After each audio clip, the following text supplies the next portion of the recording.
សួស្តីអ្នកទាំងអស់គ្នាឥឡូវនេះ admin មកតាមសន្យាគឺសម្រាប់ភាគទី2ជូនរឿងមុនស្នេហ៍អ្នកម៉ាក់កូនមួយបន្តពីភាគមុនហ្នឹងណាគឺតួឯកប្រុសរបស់យើងនឹងនៅពេលដែលស៊ីនៀនគាត់កំពុងតែឲ្យទឹកញ៉ាំណាដើម្បីរំសាយអារម្មណ៍គាត់ក៏ចាប់ផ្ដើមនឹកឃើញខ្សែដៃដែលគាត់តាមរកម្ចាស់នឹងភ្លាមតែម្ដងដែលគាត់មើលខ្សែដៃហ្នឹងទៅគឺដូចជាខ្សែដៃដែលគាត់មាននៅនឹងខ្លួនណាក៏ចាប់ដៃរបស់ស៊ីនៀននឹងមើលឲ្យច្បាស់ហើយស៊ីនៀននឹងត្រង់លក្ខណៈថាមិនចង់ឲ្យតួប្រុសនឹងមើលទេហើយស៊ីប៉ាយានគាត់បានសួរថាតើនាងបានខ្សែដៃនឹងពីណាមកហេតុអីបានជានាងមានខ្សែដៃនឹងតែពេលហើយស៊ីនៀនគាត់រៀងភ្លឹកបន្តិចដែរគាត់ក៏ចាប់ផ្ដើមលក្ខណៈថាឆ្លើយស្ទាក់ស្ទើរគាត់អត់ចង់ឲ្យស៊ីប៉ាយាននឹងបានដឹងពីការពិតទេគាត់ក៏បានប្រាប់ថាខ្សែដៃមានពេញផ្សារមានពេញតែហាងហ្នឹងម៉ូដដូចគ្នាឥឡូវហ្នឹងគេកំពុងពេញនិយមសឹងអីហីតែស៊ីប៉ាយានណាគឺអត់ជឿតួឯកស្រីទេគឺនៅតែឆ្លេចសួរថាហេតុអីបានជាខ្សែដៃរបស់នាងក៏មានឆ្លាក់ពាក្យថាស្រឡាញ់ដែរស៊ីនៀនក៏បានឆ្លើយថាខ្ញុំស្រឡាញ់ពាក្យហ្នឹងបានឲ្យហាងហ្នឹងគេឆ្លាក់ឲ្យប៉ាយានក៏តម្លាក់ទឹកមុខចុះតែម្ដងហាក់ដូចជាខកបំណងណាគាត់ស្មានថាស៊ីនៀនហ្នឹងគឺជាម្ចាស់ខ្សែដៃហ្នឹងតាមពិតនៅក្នុងចិត្តរបស់គាត់គឺគាត់ចង់ឲ្យស៊ីនៀនហ្នឹងក្លាយជាម្ចាស់ខ្សែដៃហ្នឹងខ្លាំងណាស់ហើយគាត់ក៏បាននិយាយក្នុងចិត្តខ្លួនឯងថាបើសិនជានាងគឺល្អណាស់ហេតុអីបានជាមិនមែនជានាងស៊ីនៀនគាត់ក៏បានសួរបន្ថែមថាបើសិនជាលោកមិនស្រួលខ្លួនតោះខ្ញុំបញ្ញាប់ជូនលោកទៅផ្ទះវិញ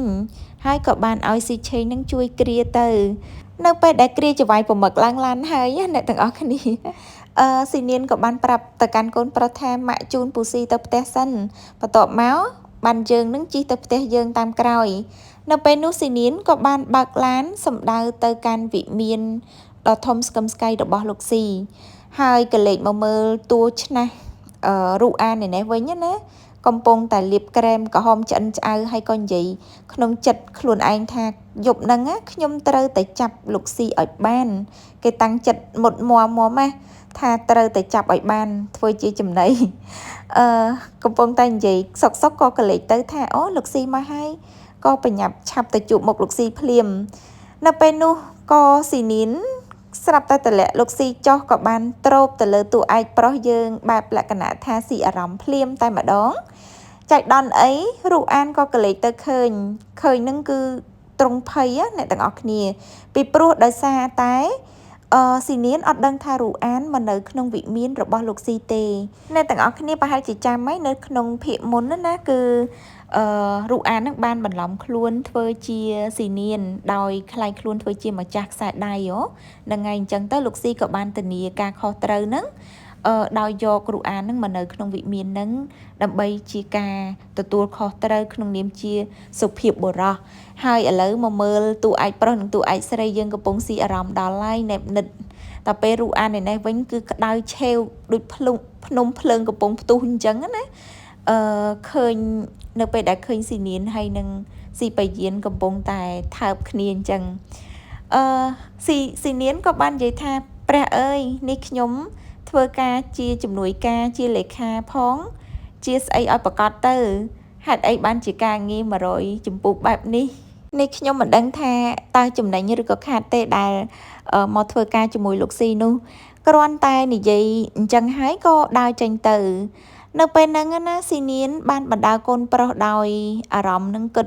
ច្រើនមែនទែនដោយសារតែជួបប៉ាកូនគេនៅនឹងមុខហើយបែរជាប្រាប់កូនមិនបានប្រាប់ប្តីមិនបានណាហ្នឹងហើយស៊ីឆេងក៏មិនអស់ចិត្តសួរម៉ាក់ថាម៉ាក់ពូស៊ីគឺជាប៉ារបស់កូនមែនស៊ីនៀនក៏បានបញ្យល់កូនថាកូនឈប់ហៅពូស៊ីថាប៉ាទៀតព្រោះថាពូស៊ីគឺជាច្បាយរបស់ម៉ាក់កូនមិនអាចធ្វើអញ្ចឹងបានទេលឺអន់ហើយហេតុអីបានជាកូនចេញមកក្រៅម្នាក់ឯងមីងរូអានអត់មើលកូនទេអីស៊ីឆេងក៏ប្រាប់ថាមីងរូអានណាត្រូវបានឡានពី3គ្រឿងមកយកទៅបាត់ហើយស៊ីនៀនក៏គាត់ប្លែកចិត្តណាគាត់ថាហេតុអីបានជារូអានមិនប្រាប់សោះអញ្ចឹងរូអានទៅនៅកន្លែងផ្សេងគួរតែប្រាប់មួយម៉ាត់នៅពេលហ្នឹងស៊ីនៀនក៏បានទេទៅសួរបញ្ជាក់ថារូអានហ្នឹងចេញទៅពេលណាអីពេលណាអញ្ចឹងទៅ ហើយហេតុអីបានជាទុកស៊ីឆេងឲ្យនៅម្នាក់ឯងអញ្ចឹងក្រាញ់សន្យាហើយថាជួយមើលស៊ីឆេងអញ្ចឹងណាព្រោះថាក្មេងនៅម្នាក់ឯងគឺมันមានសុវត្ថិភាពទេដល់ឡែករូអាននេះវិញអត់ខ្វល់ទេនៅពេលដែលឃើញស៊ីប៉ាយានហើយនឹងស៊ីនៀនថើបគ្នាអញ្ចឹងកាន់តែក្តៅហើយក៏និយាយទៅកាន់ស៊ីនៀនថាស៊ីឆេងគឺជាកូនរបស់នាងមិនមែនជាកូនរបស់ខ្ញុំទេស៊ីនៀនថាហេតុអីបានជាឯងនិយាយអញ្ចឹងក្រែងឯងសន្យាឲ្យថាជួយមើលកូនឲ្យគ្នាហើយឯងចេញទៅនៅឯណាមានសុវត្ថិភាពដែរអត់នៅម្នាក់ឯងមិនល្អទេហើយបើសិនជាឯងទៅគួរតែប្រាប់ខ្ញុំមួយម៉ាត់ពេលនោះណារូអានក៏និយាយថាខ្ញុំវ័យប៉ុណ្នេះហើយឯងមិនបាច់ខ្វល់ទេខ្ញុំអាចមើលថែខ្លួនឯងបានមិនគិតថាឯងនឹងជាមនុស្សល្អឯងនឹងអាចក្លាហានតែម្នាក់ឯងអញ្ចឹងហីចាប់ពីថ្ងៃហ្នឹងទៅយើងគ្រាន់តែជាមិត្តធម្មតានឹងគ្នាប៉ុណ្ណោះស៊ីនៀនណាគាត់មានអារម្មណ៍ថាហេតុអីបានជារូអានប្លែកខ្លាំងម៉េះព្រោះថាធ្លាប់ជាមិត្តល្អនឹងគ្នាសុកនិយាយឲ្យមិនតាន់បានប៉ុន្មានផងណារូអានក៏ចុចបិទបាត់ស៊ីនៀនណាចាប់ផ្ដើមផ្លែកចិត្តខ្លាំងមែនតែនព្រោះថារូអានកន្លងមកអត់ដែលធ្វើអញ្ចឹងដាក់មិត្តភ័ក្តិទេហើយរូអានឯនេះវិញអត់ខ្វល់សំខាន់គឺគុំគួននៅក្នុងចិត្តថាហេតុអីបានជាស៊ីនៀននឹងតែងតែមានសំណាងតែងតែបានណិតជាមួយនឹងលោកស៊ីប៉ាយានណាហើយក៏ចាប់ផ្ដើមទៅដោះសម្លៀកបំពាក់របស់ស៊ីប៉ាយាននឹងព្រោះថាតាំងចិត្តឲ្យថាយប់នឹងគឺត្រូវតែចាប់លោកស៊ីនឹងឲ្យបានរបៀបថាធ្វើមិនក៏ដោយចង់ខ្លាយជាលោកស្រីនៅក្នុងតកូលស៊ីនឹងហ្មងណាលោកស៊ីគ្រាន់តែឃើញរូអានធ្វើអញ្ចឹងក៏បានកវិសដៃច្រានទៅដួលក្បែកនៅនឹងក្បែរនឹងទៅហើយក៏សួរថាហេតុអីបានជានាងធ្វើអញ្ចឹងរូអានថាខ្ញុំគ្រាន់តែជួយដោះសម្លៀកបំពាក់ឲ្យលោកស៊ីទេព្រោះថាឃើញលោកស្វឹងខ្លាំងលោកស៊ីថាមិនបាច់ជួយទេខ្ញុំចេះធ្វើខ្លួនឯងហើយមិនបាច់គ្រាអីទេខ្ញុំដើរទៅបន្ទប់ខ្លួនឯងបាននៅពេលហ្នឹងលោកស៊ីក៏គាត់បានដើរទៅឯចំណែករូអានក៏កំពុងតែក្តៅឆេះឈួលទៀតហើយអ្នកទាំងអស់គ្នាព្រោះថាក្តីរំពឹងគឺត្រូវរលាយសូន្យណាចំណែកឯស៊ីនៀនជាមួយនឹងកូនប្រុសដ៏សានខ្ជូតឯនេះវិញណាក៏កំពុងតែនិយាយទៅកាន់កូនថាកូនឯងឃើញអន់ឥឡូវឈឺឲ្យទាល់តែបានហ្នឹងណាដើរទៅរកម៉ាក់កាត់សន្សើមទាំងកដាលជប់ហើយស៊ីឆឹងក៏បាននិយាយថាម៉ាក់កុំបារម្ភនឹងកូនអីម៉ាក់ទៅធ្វើការទៅកូនអាចនៅម្នាក់ឯងបានមិនអីទេគ្រាន់តែញ៉ាំថ្នាំហើយគេងឲ្យបានច្រើនទៅនឹងជាហើយតែស៊ីនៀនគឺគាត់អត់ទុកចិត្តទេគាត់ត្រូវតែយកកូនទៅតាមទៅកន្លែងធ្វើការដែរពីព្រោះថាកូនឈឺអញ្ចឹងហើយក្នុងនាមជាម្ដាយមិនអាចទុកកូនចោលបានទេគាត់បានប្រាប់កូនថាកូនអង្គុយលេងនឹងហើយ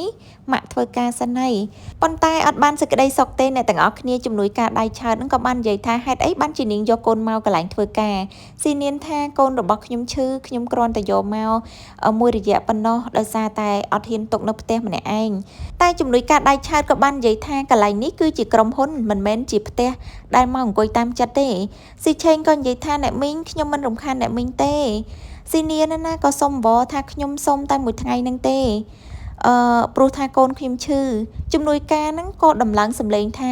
មួយថ្ងៃក៏មិនបានដែរឆាប់ចាញ់ឲ្យលឿនទៅខ្ញុំទុកពេលឲ្យកន្លះម៉ោងនៅពេលនោះស្រាប់តែតួប្រុសហ្នឹងក៏ដើរចេញមកភ្លាមថានៅកន្លែងធ្វើការអ្នកម្ដាយដែលគ្មានទីពឹងក៏អាចយកកូនមកធ្វើការបានដែរ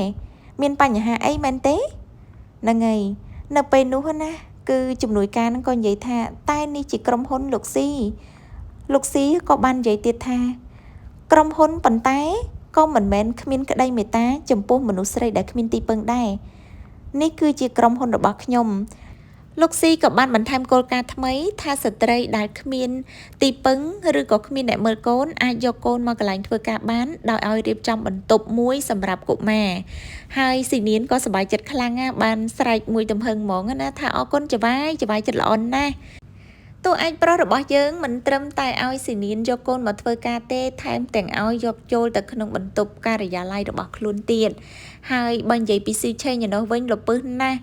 គឺរត់ទៅបនិបណៈជាមួយពូស៊ីហើយក៏បានរបៀបថាសុំពូស៊ីធ្វើប៉ាណាព្រោះថាគ្នាចង់បានប៉ាបាននិយាយថាពូស៊ីអាចធ្វើប៉ារបស់ខ្ញុំបានទេពូស៊ីចិត្តល្អណាស់ ពូស៊ីឯណោះវិញគ្រាន់តែលឺភ្លាមគឺឆ្លក់ទឹកហ្មងហើយស៊ីនៀនគ្រាន់តែលឺអញ្ចឹងក៏រត់ទៅទាញកូនមកភ្លាមព្រោះថាខ្លាចប៉ះពាល់អារម្មណ៍ច្បាយអញ្ចឹងណាអ្នកទាំងអស់គ្នាស៊ីនៀនបានពមៀនទៅកាន់ស៊ីវឆេងថាកូនមិនត្រូវធ្វើអញ្ចឹងជាដាច់ខាតបើសិនជាលើកក្រោយកូនសុំលោកស៊ីធ្វើប៉ាទៀតម៉ាក់នឹងវាយកូនហើយហ្នឹងហើយនៅពេលហ្នឹងគឺសៀវឆឹងគឺគាត់ថាគាត់អត់និយាយទៀតទេហើយលោកស៊ីឯណោះវិញឃើញម៉ាក់កាចដាក់កូនអញ្ចឹងក៏ហៅទៅណាក៏ប្រាប់ថាខ្ញុំមានការងារឲ្យនាងធ្វើ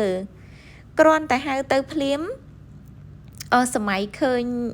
កាលគ្រាដែលខីគ្នាអញ្ចឹងហើយក៏លោកស៊ីថាគ្មានអីទេគ្មានការងារអីត្រូវធ្វើទេគាត់ក៏បានហៅជំនួយការសម្ដីឆាត់ឆាយនឹងមកប្រាប់ថានាងទៅធ្វើរឿងមួយនេះឲ្យខ្ញុំជាបន្ទាន់ប្រាប់ឲ្យទៅទិញកាដូឲ្យរូអានណាហ្នឹងហើយជំនួយការនឹងឆ្លៀតសួរទៀតថាជាអនាគតភរិយារបស់លោកស៊ីមែនទេលោកស៊ីថាមិនបាច់ចេះដឹងទេនាងគ្រាន់តែធ្វើការងារនឹងឲ្យខ្ញុំមកបានហើយចំណែកឯស៊ីនៀនណាគ្រាន់តែលើភ្លាមក៏និយាយថាហាលោកស៊ីមានគូតដឹងហើយប៉ុន្តែអត់ទាន់បានចាប់អារម្មណ៍ថាជារូអាននោះទេនៅពេលហ្នឹងគឺស្រាប់តែលើបុគ្គលិកនិយាយគ្នាអំពីគូតដឹងឬក៏គូអនាគតរបស់លោកស៊ីខ្សឹបខ្សៀវគ្នាណាស៊ីនៀនក៏ធ្វើទៅសួរដើម្បីចង់ដឹងដែរថាចវាយយើងមានគូដណ្ដឹងហើយមែននៅពេលនោះបុគ្គលិកគាត់និយាយថាដូចជាមិនច្បាស់ទេប៉ុន្តែប្រហែលជាមានហើយព្រោះថាប្រហែលថ្ងៃនេះឮថាចវាយបានយកនារីម្នាក់យកទៅនៅវិមានរបស់គាត់អញ្ចឹងហើយប្រហែលជាអាចថាជាអនាគតគូតដឹងរបស់គាត់តែមើលទៅបន្ទាប់ពីនិយាយគ្នាហើយណាស៊ីនៀនត្រង់រៀងក្តៅក្នុងចិត្តដែរក៏និយាយក្នុងចិត្តងុំថា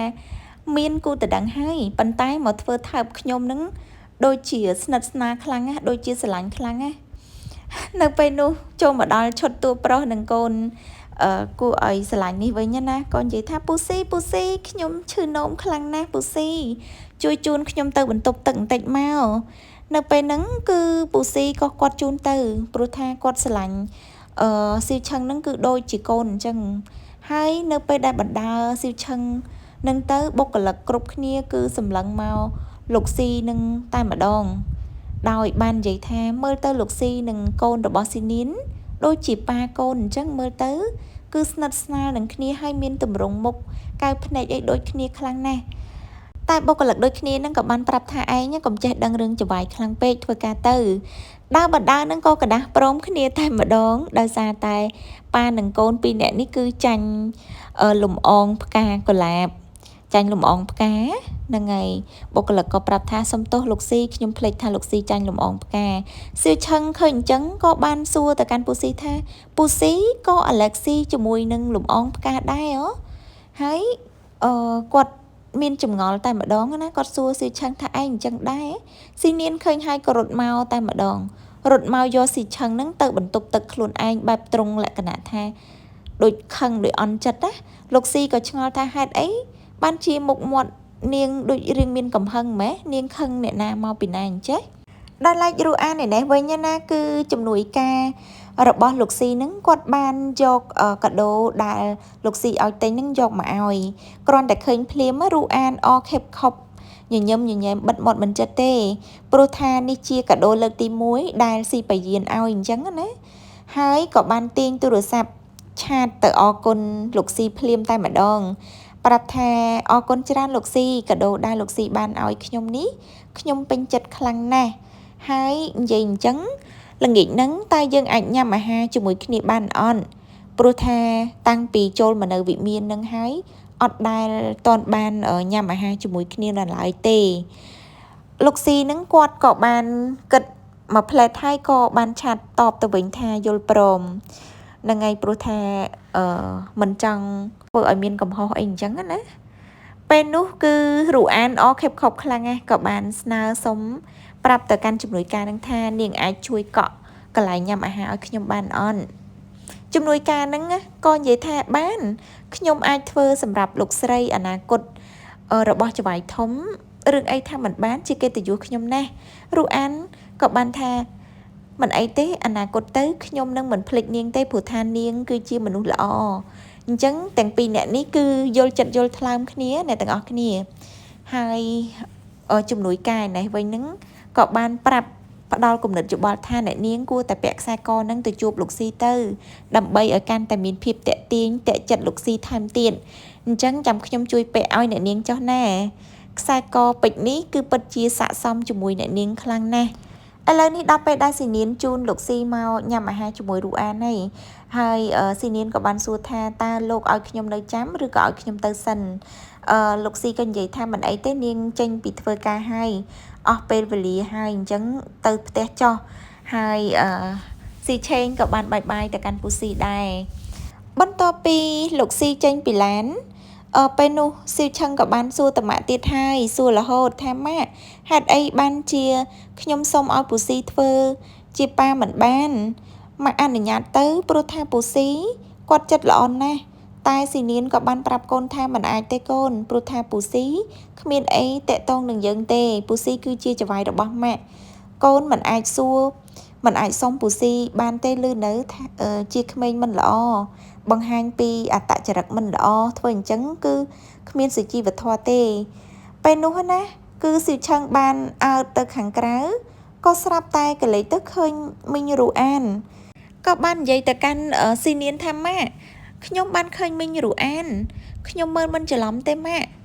នោះច្បាស់ជាមីងរូអានប្រកាសណាស់ដែលតែញ៉ាំបាយជាមួយនឹងពូស៊ីពេលនោះណាស៊ីនៀនក៏ប្រឹងព្យាយាមសម្លឹងដែរហើយក៏និយាយទៅកាន់កូនប្រុសថារូអានមីងរូអានរបស់កូនមិនអាចមានលទ្ធភាពទិញឈុតថ្លៃអញ្ចឹងទេប្រហែលជាកូនមើលច្រឡំហើយស៊ីឆឹងណាក៏និយាយថាមិនច្រឡំទេម៉ាក់ខ្ញុំមើលច្បាស់ហើយមីងរូអានប្រកាសណាស់ស៊ីនៀនណាទោះបីជាក្នុងចិត្តកំពុងតែគិតបែងចែកមិនត្រូវក៏ដោយក៏ព្យាយាមនិយាយបញ្យល់ទៅកាន់កូនប្រុសដែរថានេះមិនមែនជាមីងរូអានទេកូនគឺជាស្ត្រីអ្នកមានហៃសូបែបហ្នឹងជាអនាគតគូដណ្ដឹងអនាគតភរិយារបស់លោកស៊ីហើយអញ្ចឹងកូនឈប់គិតផ្ដេសផ្ដាស់ទៀតទៅហើយពេលនោះស៊ីឆឹងក៏និយាយថាហាពូស៊ីមានគូដណ្ដឹងហើយម៉ាក់អញ្ចឹងយើងលែងបាននៅចិត្តពូស៊ីទៀតហើយមែនទេយើងលែងមានឱកាសคล้ายជាមនុស្សសំខាន់របស់ពូស៊ីហើយ